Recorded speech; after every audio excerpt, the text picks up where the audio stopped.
에서의 후예라는 제목으로 지난 주일에 말씀을 드렸습니다. 근데 에서의 후예 중에 특기할 만한 것이 바로 43절 말씀이라고 말씀을 드렸습니다. 그 특기하는 것은 뭐냐면 에돔의 후예들 중에 왕들이 났다는 말입니다. 말씀드렸던 것처럼 그래서 왕들이 났다라면 에돔 땅을 다스리는 왕들은 이러하다 하여 왕들의 이름을 족보니까 쭉 기록하면 되는데 그 앞에 이스라엘 자손을 치리하는 왕이 있기 전에 이 말이 왜 필요하냐 하는 것입니다. 지금 이것을 설명하기 위해서 창세기 28장, 창세기 32장, 창세기 34장, 창세기 35장 야곱의 거의 일생에 가까운 말씀이 기록되어 있는 그 부분을 지난 주일에 말씀을 드려온 것입니다. 목사님 에돔 아닙니까? 그럼 에돔의 족보에 대해서만 말씀하시면 되지. 에돔과 뭐 관계없는 건 아니지만은 그의 조상인 에서의 동생인 야곱의 일생에 대해서 굳이 창세기까지 돌아가서 길게 2시간 동안 이렇게 말씀하실 그 필요가 있는가? 지난주에 시간이 짧아서 이제 그 필요가 이래서 이랬구나 하고 말씀을 드렸어야 되는데 지난번에 시간 관계상 말씀을 중간에 마친 것이죠. 오늘 이제 말씀을 듣게 되면 왜 이렇게 야곱의 일생에 대하여 말씀을 돌아볼 수밖에 없느냐? 그래서 오늘 43절에 이스라엘 자손을 치리하는 왕이 있기 전에 라고 하는 이 전제된 말씀을 기록하신 이유와 그 의미가 무엇인가 오늘 정확하게 밝혀진다는 말입니다. 물론 성경에 있으니까 여러분 읽어보면 아시는 문제지만은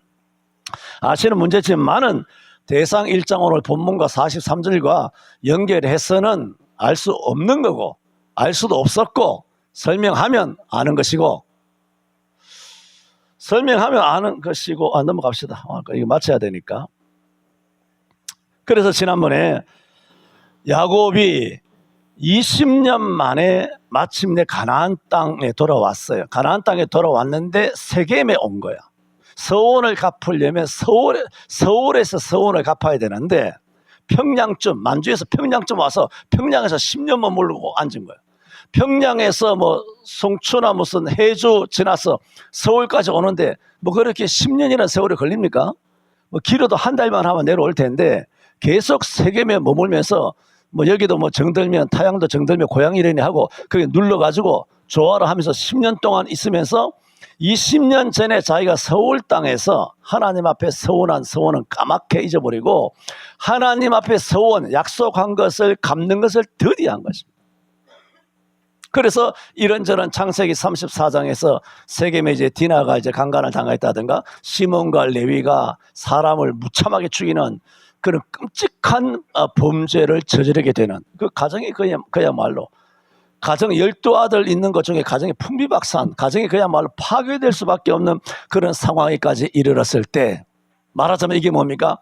야곱의 인생에서 최대의 위기죠. 물론 베델이 아니라 갈대우르가 아니라 바다나람에서 20년 있다가 돌아오는 중에 형 에스가 400명 군사를 거느리고 온다고 하니까 이제 야복강이 마지막 아닙니까? 야복강을 건너가기 전에 하나님이 도우심이 없이는 사실 그렇죠.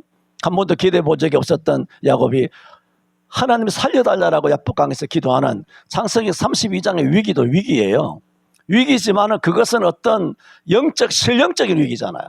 영적인 어떤 두려움, 또 심리적인 어떤 공포 그런 것이라면 이거는 창세기 34장에서 일어난 그 어떤 그런 자기 아들과 딸에 일어났던 강간과 살인의 이 사건은 야복강 앞에서의 어떤 심리적이고 영적인 어떤 근심과 신령한 근심과 두려움과는 전혀 다른 현실에서 작살이 난 거예요. 현실에서 파괴되고 애가 죽고 감옥에 갇히고 엄청난 중범죄에 노출되고 어마어마한 일이 벌어진 거예요. 이 정도 되면 이게 뭐지? 이거는 상상이 안 가는 거죠. 완전히 멘탈에 나가고 있던 믿음도 별로 없지만은 있던 그 믿음조차도 완전히 바사삭 부서지는 순간이에요. 여러분 이런 일을 당하게 되면 제가 말씀드리지 않습니까? 사단이 우리를 넘어뜨리고 하려고 하는 것은 예수 못 믿게 하는 것이지 여러분 건강 뺏는 게 아니에요. 예수 못 믿게 하는 것이 목적이지 사업 안 되고 자녀가 엇나가고 부부 싸움하고 내가 뭐 힘들다 정신적으로 힘들고 그게 아니에요. 사단의 노림수는 우리를 지옥 자식 만드는 것이 핵심이지 뭐 그런 중간에 병들고 사업 망하고 뭐 교통사고 나고 뭐 이거는 그 핵심은 그걸 통해서 하나님을 생각 못하게 하는 거죠. 정신을 쏙 빼놓는 겁니다. 그래서 말씀드리지 않습니까? 어떤 굉장한 위기가 왔을 때 핵심은 뭐냐 하면은 그런 위기가 왔을 때 여호와가 생각나느냐는 겁니다.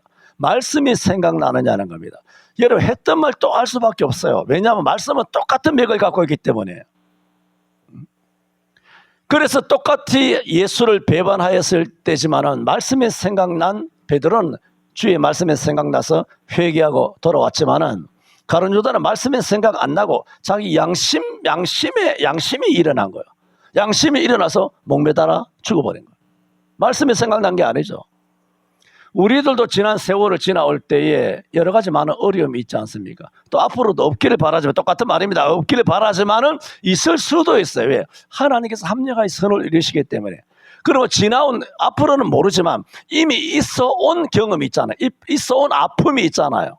부부간의 아픔, 남편과 아내의 아픔, 자녀로 인하여 아픔, 교회로 인한 아픔도 있겠죠. 신앙의 아픔, 민족적인 아픔, 그런 나의 어떤 질고로 인한 아픔, 그런 아픔이 있을 때 퀴즈예요.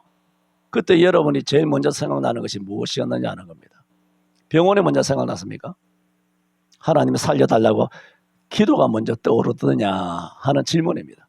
하나님이 먼저 떠오르더냐, 병원이 먼저 떠오르더냐, 아이고 이 병 가지고 죽으면 어떡하느냐, 아이고 내 남편 죽으면, 내 마누라 죽으면, 내 자식이 죽으면 죽음의 공포가 먼저 오더냐, 아니면 이런 결정적인 위기가 물론 야곱만큼의 위기는 아닙니다. 그렇지만은 그런 위기가 왔을 때 무엇이 가장 먼저 떠오르더냐 하는 것입니다. 그래서 마귀는 정신줄을 빼가지고 하나님 앞에 기도하지 못하게 하는 것인데, 이런 어려움이 있음에도 불구하고 먼저 주여 라고 이것이 되면 그 보통 은혜가 아니에요. 그 보통 은혜가 아닙니다. 10장 17절에 말했잖아요. 로마서에 누구든지 주의 이름을 부르는 자는 구원을 얻으리라 그랬어요. 필요 없어요. 뭐 은혜로우신 하나님, 창조하신 하나님, 자비로우시고 인자하시고 뭐 오래 참으시고 뭐 그런 서술이나 화려한 찬사가 필요 없어요. 해도 되지만 필요 없다고요. 결정적인 순간은 불이야. 주여. 물에 빠져 들어가는데 은혜로우신 하나님은 날 뭐 어떻게 뭐 사람을 낚는 뭐 어부가 되겠다고 하시는 주님, 주여 나를 물에 빠져 들어가는 베드로가 날 건져 주소서 그랬나요? 아니잖아요. 베드로는 그때 어떻게 했나요? 주여라 그랬어요.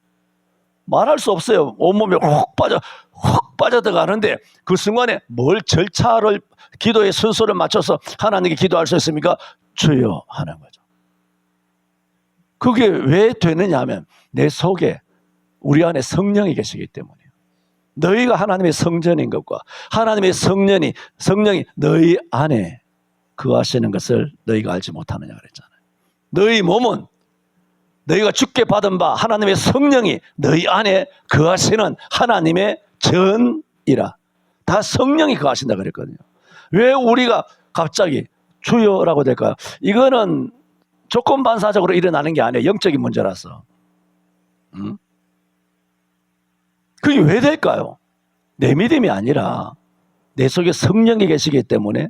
성령은 어떻게 하십니까? 하나님의 법대로, 말씀대로만 하거든요. 성령이나 예수는 이 땅에 오셔서 자기 마음대로 행하는 것이 아니라 하나님 아버지의 뜻을 행하려 한다 말씀했지 않습니까? 요한복음 6장 38절에 지난 수요일도 말씀드렸던 것처럼 내가 하늘로서 땅에서 온 것은 내 뜻을 행하려 함이 아니요 나를 보내신 자의 이의 뜻을 행하려 함이라. 나를 보내신 이의 뜻은 내게 주신 자 중에 내가 하나도 잃어버리지 아니하고 마지막 날에 다시 살리는 이것이니라. 그럼 예수님이나 성령님은 전능하신 하나님이시지만 예수님이 땅에 오셨을 때도 하나님의 뜻대로 하는 거예요. 성경에 기록된 대로 하는 거예요.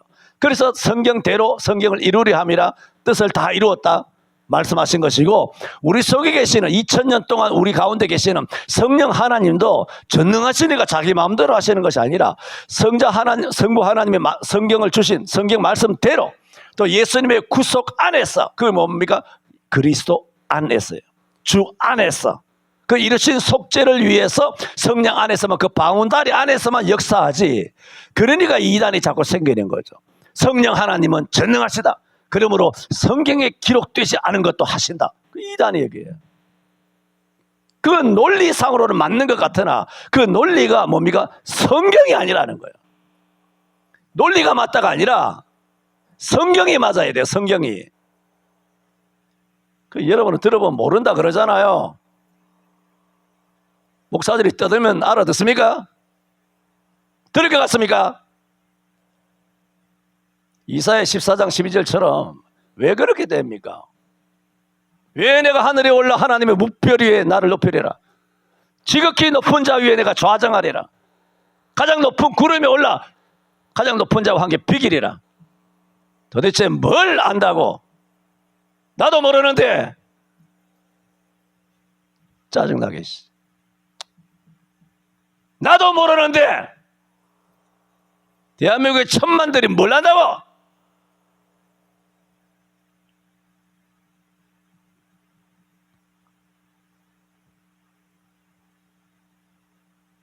그러므로 마귀라는 것은 우리 혼을 빼서 하나님이 생각나게 하지 않는데, 우리가 왜 주여라는 말이 나오냐는 거예요.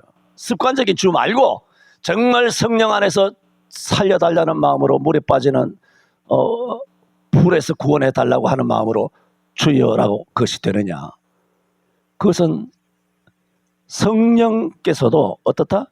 성경대로만 역사할 수 있기 때문에. 성경대로는 뭡니까? 계일 36장 37절에 그래도 이스라엘 백성들이 이와 같이 내게 이와 같이 이루어지기를 내게 구하여야, 기도하여야 될지라 그랬어. 내가 이거 준다 저거 준다 해도 마태 7장에도 구하라 주신다는 거예요. 왜 주시는데? 안 구하면 안 주는 거죠. 그게 뭐예요? 성경의 방식이에요. 그래 주여라고 하게 하잖아. 왜 주여라고 하게 합니까? 기도해야 하나님이 들어주신다는 성경의 방식대로 내 속에 있는 성령이 역사를 하는 거예요. 마음대로 역사하는 게 아니야. 성령이. 그러므로 성령의 역사인지 마귀의 역사인지 여러분의 행동을 보면, 나의 행동을 보면 뭘 보고 하느냐? 성경에 답이 있어. 여러분이 아무리 천사 척하고 성령으로 하는 것처럼 해도 성경에 있다고. 이 사람들아, 다 보인다고.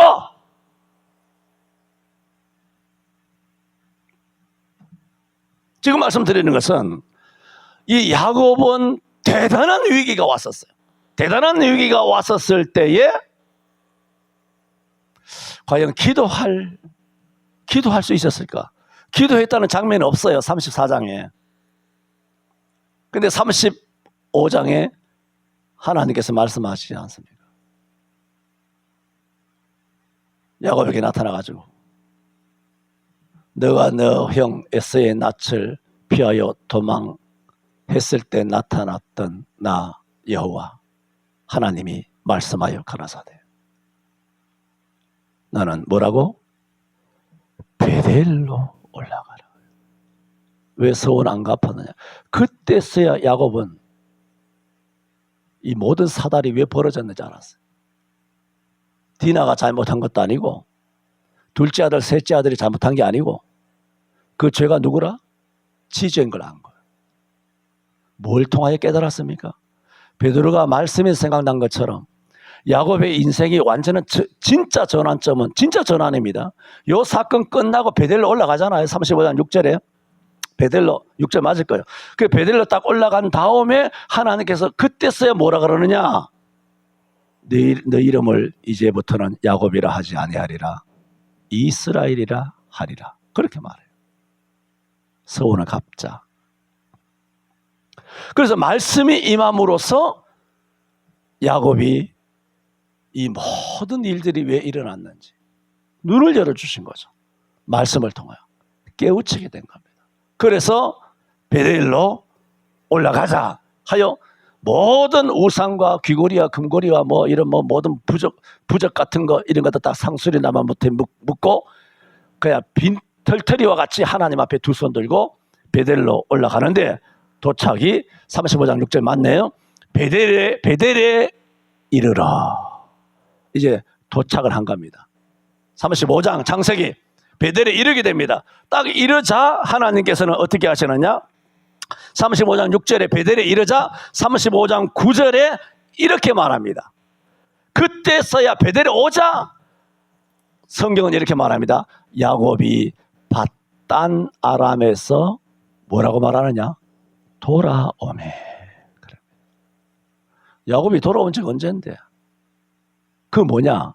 하나님께서 서울에 안 오고 베델에 안 오고 교회 안 오고 영상 예배하고 유튜브 예배하고 지 멋대로 하나님이 안 계시는 곳이 없으니까 아무 데서나 예배하지 하고 평양에 가서 지 좋은 대로 그렇게 캠핑하면서 그렇게 예배하고 그런 식으로 살아가는 것은 뭐다? 돌아온 것이 아니라는 겁니다. 여호와께 예배당에 왔다가 되는 게 아니고 핵심은 여호와께 돌아와야 합니다. 호세아 6장 1절에도 말하지 않습니까? 오라 우리가 여호와께로 돌아가자. 여호와께서 우리를 찢으셨으나 더러 낫게 하실 것이요 치셨으나 싸매어 주실 것입니다. 여호와께서 이틀 후에 우리를 살리시며 제3일에 우리를 일으키시리니 우리가 그 앞에서 살리라. 그러므로 우리가 여호와를 뭐라고? 알자. 어떻게 알자? 힘써 여호와를 알자. 그에 나오시면 새벽빛같이 일정하니 비와 같이 땅을 적시는 늦은 비와 같이 우리에게 임하시리라 하래라. 오라 여호와께로 돌아가자. 이사야 55장 6절 이하도 말했지 않습니까? 너희는 여호와께로 돌아오라 라고 말했어. 그를 만날 때 찾아라. 야곱이 세겜에서 가나안 땅에 왔는데 이미 돌아왔는데 세겜에 10년 머물러 있을 때는 밧단 아람에서 돌아오며 그러지 않았습니다. 여러분 세겜이 밧단 아람입니까? 밧단 아람에서 가나안 땅에 온 지가 언제인데 하나님은 그때는 밧단 아람에서 돌아왔다고 노인정 불인정했어. 전혀 인정 안 했어요. 하나님께서 아담과 약속한 은혜의 약속의 장소는 베델이지 밧단 아람이 아니에요. 수원이 아닙니다. 평양도 아니고요.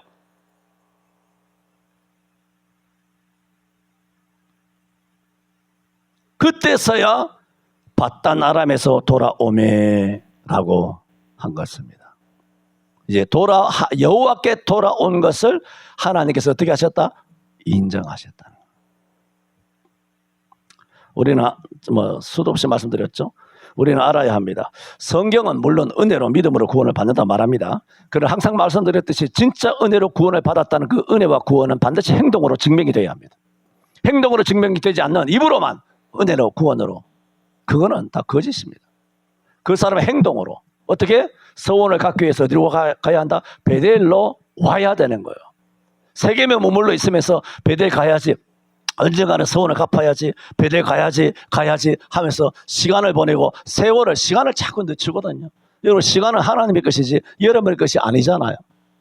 다음 주일날 창세기 1장 1절을 통하여 시간의 창에 대해서 말씀을 드리게 되겠습니다만은 하나님께서 우리에게 시간의 창을 주시오. 창 뭔지 모르겠습니다만은 하나님이 주신 시간이잖아요. 이 시간을 자꾸 사람이 아무리 노력해도 안 되는 게 있죠. 안 되는 게 있지만 이 시간을 그냥 무조건 이렇게 흘려 보내는 것은 옳지 않다. 그건 야곱과 똑같이 사는 거죠. 우리는 어떻게 해야 된다? 하나님에게 서원한 게 약속한 것이 있어요. 그러면 웬만하면 빨리 자리를 털고 하나님 앞에 올라가야 돼. 그게 뭐냐? 그렇게 하도록 동기를 부여하는 거, 어떤 전환점을 주는 거, 그게 전가적 성전 기도라고요.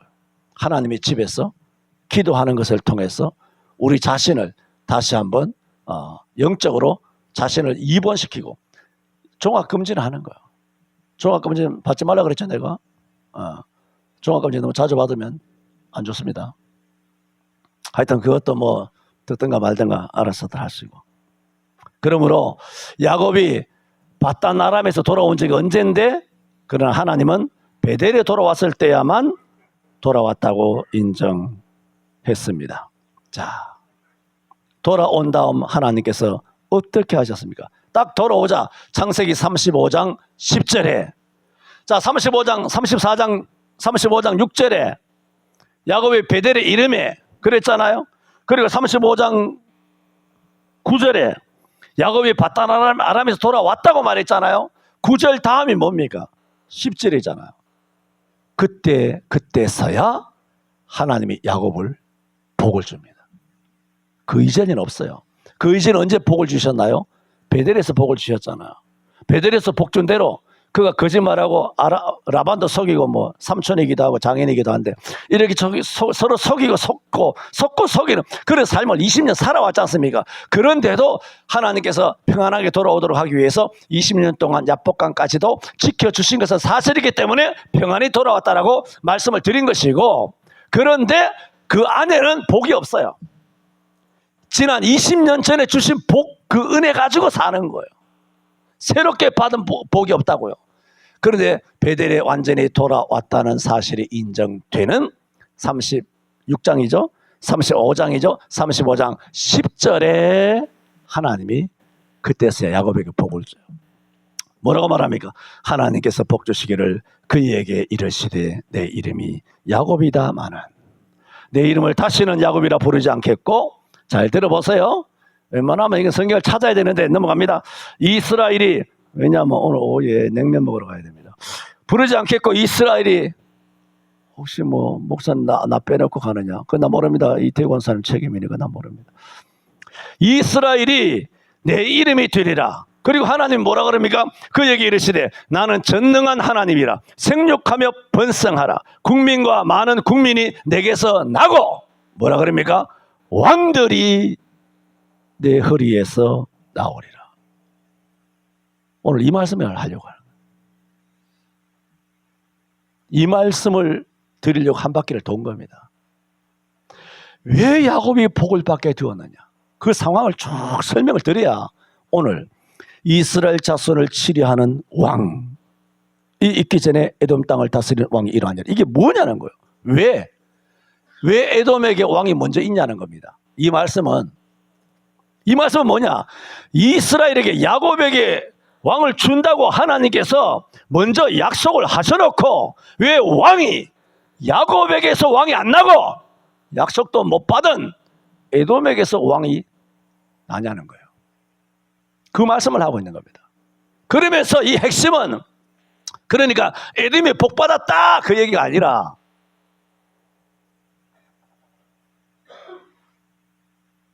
이렇게 에돔에 이스라엘의 왕이 있기 전에 에돔의 왕이 있었지만 이 왕은 뭐라고? 왕이 아니더라 는 말씀을 통해서 참 왕이 무엇인가, 참 왕을 앙망하도록 야곱의 후예를 통하여 유다의 후예를 통한 참 왕이 뭐냐, 이건 왕이 아니더라는 거예요. 그것을 역대기에서 말씀한다. 그래서 역대기가 뭡니까? 다윗의 뿌리, 유다의 자손을 통하여 오는 왕 메시아를 중심으로 기록되어 있는 남조 유다 열왕 역대기가 기록되어 있다는 겁니다. 그래서 유다 왕들 역사 중심으로 역대기가 기록된 것이라는 말씀입니다. 그런 말씀들 중에 오늘 에돔의 족보를 통하여 이 말씀은 그런 의미를 가지고 있다는 겁니다.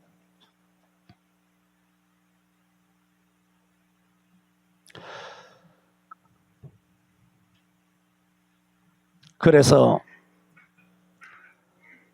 야곱에게 먼저 왕들이 일어나리라 했지만은 창세기 36장 31절에 보면은 에돔 땅에 왕이 먼저 일어납니다. 35장에 야곱에게 왕 준다 해놓고 왕 없어. 36장에 에돔에게서 왕이 일어나. 그 36장에 에돔에서 왕이 먼저 일어났잖아요. 그 일어난 거를 오늘 1장 43절에 인용한 거예요. 창세기 36장 31절을 인용했다는 말입니다. 36장 31절이 뭐냐? 그때도 거기에도 똑같은 말이 있어요. 이스라엘 자손을 다스리는 왕이 있기 전에 에돔 땅을 다스리는 왕이 이러하니라. 그 말씀을 이 역대기가 인정을 한 것입니다.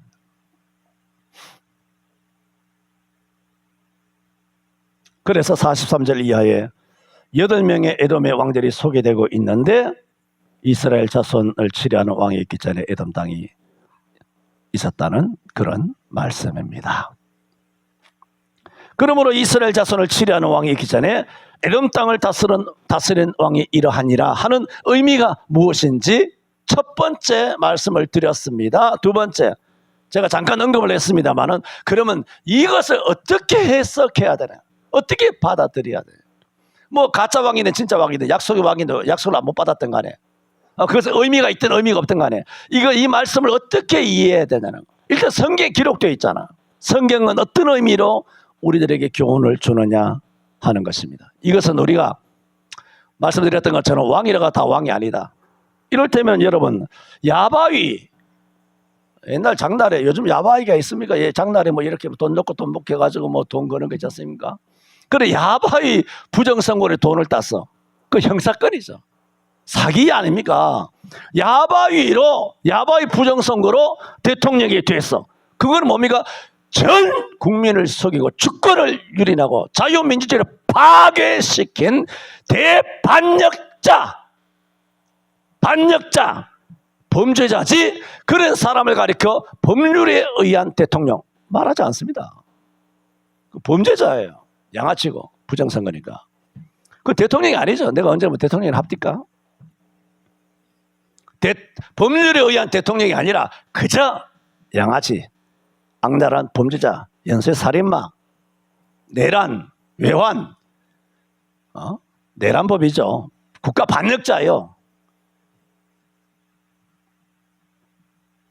그러므로 이런 것들이 이런 것인 것처럼 에돔의 왕들이 난들 다 야바위 부정선거로 된 왕들이에요.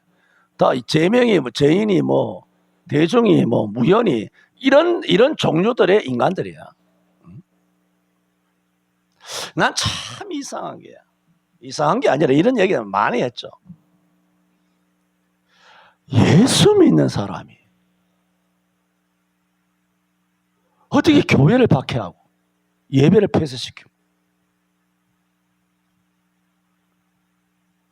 예수를 대적하는 가톨릭을 믿는 이단을 믿는 그런 대적이나 노문이나 재앙이나 이런 새끼들에 대하여 팬심을 갖고 있냐는 거예요. 그 우상이에요. 그 종교야, 종교. 이런 것들을 어떻게 좋아할 수 있냐?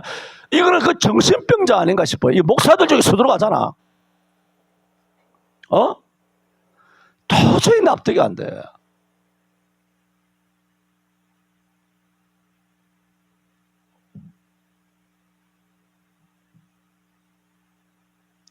오늘 역대기에서 그런 말씀을 하고 역대기만 아니라 성경 66권 전체에서 말씀하고 있지 않습니까? 그러니까 전에도 말씀드렸던 것처럼 이런 사람들은 정말 나 구원이 의심스럽다 싶어요. 사실은 목사든 뭐든 간에. 선교사님은 단정하시더라고. 지옥 간다고. 나는 모르겠다 그랬어요. 단정하면 지옥 간다 그러니까 듣는 나는 속이 시원하지. 아이고 지옥 갔으면 좋겠다. 속은 시원한데. 그런데 제가 하나님이 아니니까 단정할 수는 없고 하지만 상당히 의심스럽다. 저 인간이 천당 가겠는가? 응? 서울시내 99% 목사들이 천당 가겠는가? 이 동네에 있는 것들도 천당 가겠는가?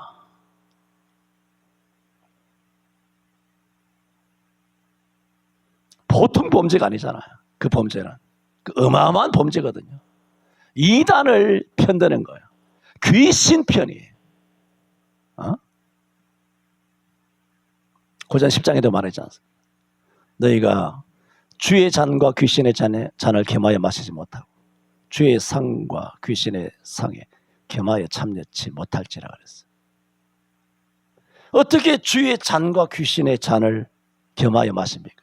어떻게 주의 단과 귀신의 단에 겸하여 참여합니까? 있을 수 없습니다. 납득이 안 됩니다. 어디 가서 목사로 가지 마라 임마. 쪼다 같은 것들이.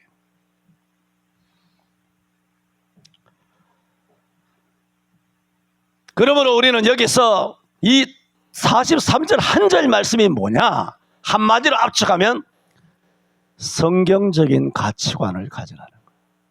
성경적인 시각, 역사를 어떻게 해석하느냐. 이거 역사를 해석한 거죠, 하나님이. 야곱의 왕들이 있고, 지금 야곱의 왕들이 지금 역대상에 일어나고 있잖아. 이 왕들이 아직 안 나왔잖아요. 다윗도 안 나왔잖아. 솔로몬도 나오기 전에 이 말씀을 먼저 하는 것은 다윗을 소개하는 왕들, 시드기야까지 왕들이, 여러 왕들이 앞으로 쭉 역대기, 이제 1장이잖아요. 역대기 상하에서 쭉 이제부터 왕들 소개가 나오고 마지막에 메시아 왕 소개가 나오겠지만은 그 전에 에돔에 먼저 왕이 있었다? 근데 착각하지 마라. 창세기 36장에 에돔에 먼저 왕이 있었지, 그거 왕 아니야. 알겠어? 그걸 먼저 이야기하자는 거죠. 성경을 보면, 성경을 진짜 제대로 알면 이 대한민국의 건국사, 일제시대, 6.25 조선사, 아니면 고려사, 삼국시대, 통일신라거든, 아니 근현대사든, 대한민국의 건국사든, 6.25든, 일제든, 산업화 시대든, 대한민국 역사를 보면 성경적인 이 시각, 딱 대상 1장 43절의 시각만 선명하게 악과 선을 분별할 수 있습니다. 로마서 12장 2절에 뭐라고 했어요? 너희는 이 세대를 본받지 말고 오직 마음을 새롭게 함으로 변화를 받아 하나님의 선하시고 기뻐하시고 온전하신 뜻이 무엇인지 뭐라고 분별하더라. 에베소 5장 15절에도 뭐라고 말했습니까? 너희가 어떻게 행해야 할 것을 자세히 분별하여, 그렇게 말해. 세월을 아끼라 그랬잖아. 성경에 이런 말씀이 이렇게 많은데 분별 안 해. 그냥 지 떠오르는 대로. 떠오르는 게 뭐예요? 부유물이 떠올라요. 죽은 것들이 떠오른다고, 시체들이. 죽은 물고기에 떠오른다고. 지 대가리에 생각이 떠오르는 대로, 입에서 튀어나오는 대로. 왜 이것이 도대체 여과가 안 됩니까? 말씀으로. 여러분, 입에서 나온다고 그게 말인 줄 압니까?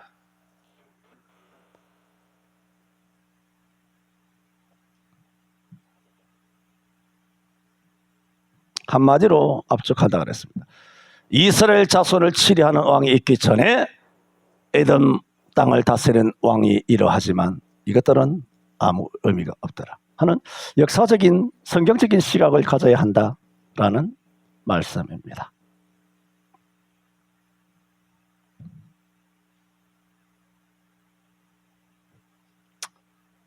마칩시다. 핵심적인 것을 말씀을 드렸기 때문에 덜한 말씀은 마치도록 하겠습니다. 이 본문을 통하여 크게 두 가지로 말씀드렸습니다. 에서의 후에 에돔 땅에 왕이 있었다고 했다 라고 말하면서 이 말씀을 이해하기 위해서는 야곱의 전 생애를 한번 돌아봐야 한다. 그래서 바단 아람에 도망가게 된 날 베델에서 하나님을 만나기 시작할 때부터 다시 베델에 돌아와서 하나님께서 바단 아람에서 돌아왔다 인정받기까지, 말하자면 서원을 갖기까지 야곱은 어떤 인생을 살았는가, 그리고 야곱의 일생을 통하여 하나님께서 우리에게 주시는 교훈은 뭔가, 돌아왔을 때 하나님께서 그때서야 너를 다시는 야곱이라 부르지 않겠다, 이스라엘이라 부르겠다, 내 몸에서 많은 백성들이 생육하고 번성하게 될 것이다, 그리고 내 몸의 허리에서 왕들이 나리라. 그 메시지가 엄청난 거, 역대기랑 직결되는 거예요. 메시아랑 직결되는 말씀이라고 이게 한 말씀이. 그래서 오늘 43절 말씀과 비교해서 말씀을 드리면서 우리는 성경적인 시각을 가져야 한다. 모든 면에서 우리의 행동은 말씀드리지 않습니까? 우리 행동을 어떻게 주님처럼 할 수 있습니까? 많은 하려고 몸부림쳐도 안 되거든요. 그러나 무엇이 똥인지 된장인지 분별할 수는 있어야 되지 않습니까? 그래야 뭔가 개선이 될 여지가 있지 않습니까?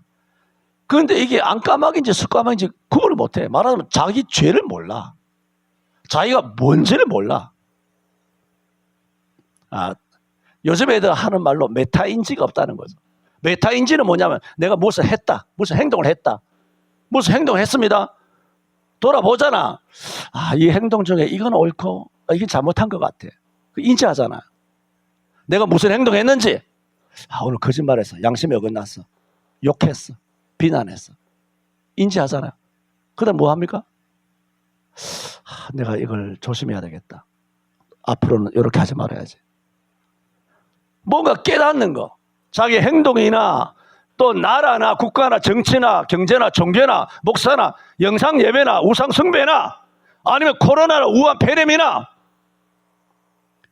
여러분 한 사람 한 사람이 살아온 걸음이 있잖아.